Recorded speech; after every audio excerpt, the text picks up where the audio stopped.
Monsieur Guéant va être convoqué. Je vous signale que c'est attendu, tout le monde le sait. Et j'y aurais pas prêté plus d'attention que ça si vous aviez eu l'élégance, il y a quelques semaines, d'annoncer à vos auditeurs que la première demande du CDR, qui était la demande d'annulation de l'arbitrage, ils avaient perdu. J'ai été mis en cause par le pédophile Cohn-Bendit, et j'ai le droit de répondre.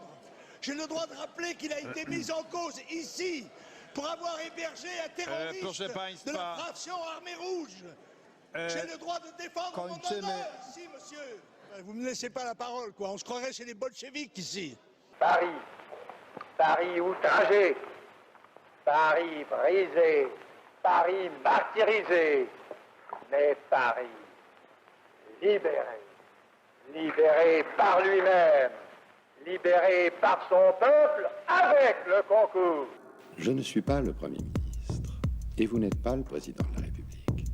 Nous sommes deux candidats à égalité et qui se soumettent au jugement des Français, seul qui compte. Vous me permettrez donc de vous appeler Monsieur Mitterrand. Mais vous avez tout à fait raison, Monsieur le Premier ministre. Quand un député français de ce Parlement ose dire que le problème qui a eu lieu en Norvège, c'était pas le massacre, mais c'était la naïveté du gouvernement norvégien qui accepte la société multiculturelle, il faut que ce Parlement dise que Monsieur Le Pen est une honte pour ce Parlement d'avoir dit ces paroles. Ouvrez les guillemets, c'est bien sûr votre émission du lundi, mais c'est surtout la mienne. D'ailleurs, pour la réaliser, je ne serai pas tout seul et je vous présenterai au fur et à mesure ma petite équipe de jeunes précaires, à commencer aujourd'hui par le seul journaliste de l'équipe. J'ai nommé Cotentin, qui nous vient du canton de Genève. Vive la France, mes amis, ce pays absolument magnifique où une membre active du gouvernement, bah si, elle est active, pas dans son boulot, mais elle est active. Ah, donc faites pas chier, se prend à 15 jours d'affilée une PLS par Jean-Claude Van Damme et une gamine de 8 ans. Les méthodes du gouvernement, c'est en ça qu'elles consistent, diviser les gens qui font ce qu'ils peuvent et à qui on en demande toujours plus. Parce qu'il ne s'agit pas juste de deux réformes, mais plutôt d'un climat général sur lequel tout le monde alerte depuis un moment.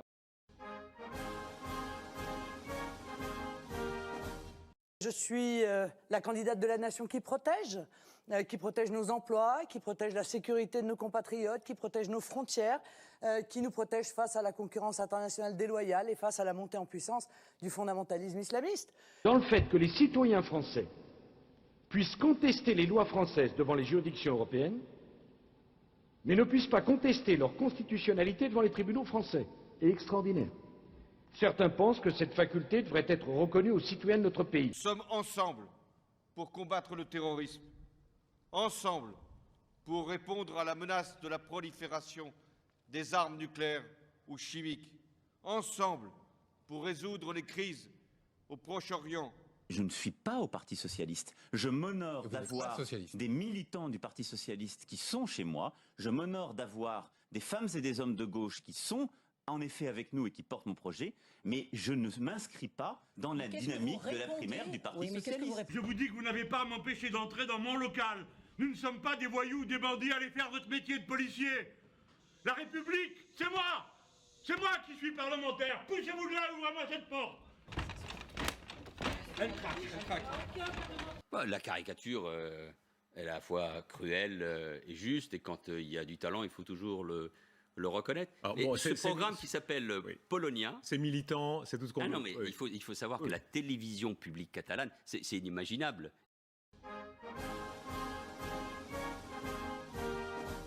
J'en ai conscience, mais il faut des fois être un petit peu dans l'humour parce qu'on fait passer des choses qui sont difficiles, mais c'est très lourd et je suis très heureux que la représentation française se rende compte à quel point le problème est dur et très, très durement vécu. Écoutez, je pense être mieux informée que vous des relations que j'entretiens avec ma tante et la présidente de mon mouvement, mais vous omettez sciemment une autre partie de l'interview où elle, et je l'en remercie d'ailleurs, elle me fait l'éloge du courage, du talent, des convictions.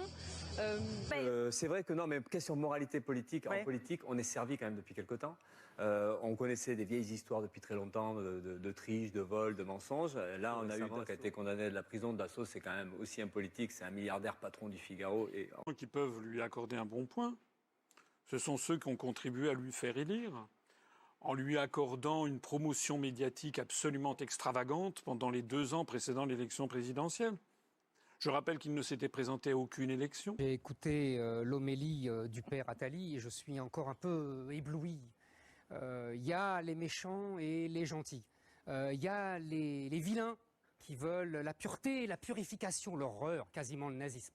Il y a eu au maximum des manifestations 150 ou 180 000 personnes dans toute la France à manifester.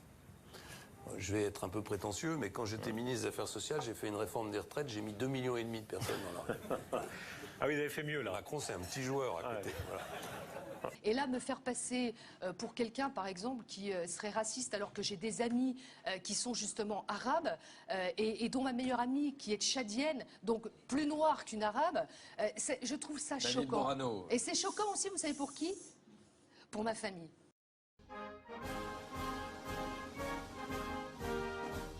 C'est le camp de l'écologie, de la solidarité, de la démocratie.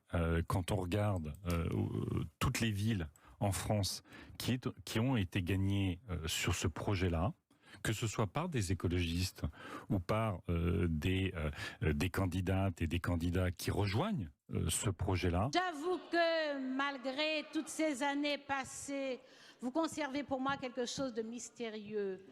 Je me demande si, lorsque vous affirmez certaines choses, vous y croyez vraiment. Alors si c'était du temps de ma fringante jeunesse, j'aurais supposé un sentiment contrarié. Cette loi qui interdit les néonicotinoïdes montre que ce qui est ma devise, c'est, vous savez, la phrase de Nelson Mandela, ça semble toujours impossible jusqu'à ce qu'on le fasse, et bien que il y a des victoires possibles. Monsieur le député Ciotti, le moins que l'on puisse dire, c'est que vous ne manquez pas de toupet. Vraiment. Parce que je vais vous dire, moi, la manière dont vous avez considéré les policiers pendant 5 ans. La considération que vous avez eue pour les policiers vous a conduit, pour les forces mobiles, à ne pas augmenter pendant 13 ans l'indemnité que nous avons augmentée en une fois de 30%. Je pense que les policiers préfèrent notre considération à la vôtre. Mais je veux dire, monsieur le sénateur, que si vous regardez le taux de participation dans les bureaux de vote où la Poste a distribué et le taux de participation